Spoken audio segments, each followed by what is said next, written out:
The United States is now coming out and saying it's supportive of this ceasefire, that it's happy it's been established, and it welcomes anything that helps save lives and further a potential ceasefire, a potential peace deal for Syria. Question you've got to be asking yourself, and question many people I know are asking themselves, is how sincere they're being here. Because the pundits, the journalists, they are buying it. At the end of the day, you know, the United States was not invited to chip into the biggest ceasefire deal of the Syrian civil war. The biggest deal, at least on paper so far, that has ever happened. They weren't even invited. And you know, the journalists, the pundits pitched the question to the State Department. And here's their response. Mr. Kerry doesn't see it as a snub. No, the Secretary doesn't see this as a snub at all. Does he not at least feel the U.S. is being sidelined, if not excluded, from what was something the U.S. was leading on? We are not excluded. We are not being sidelined. And we are. A readout is quite different from his role before. And we are still leading. Right now, this leadership that you're speaking of is all past tense. Is that not true?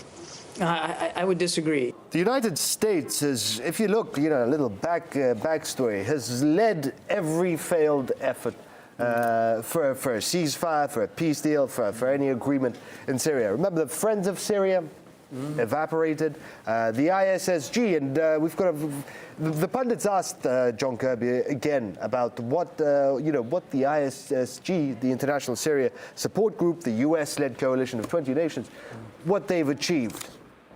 I'm not able to report any tangible progress in those talks. They do continue.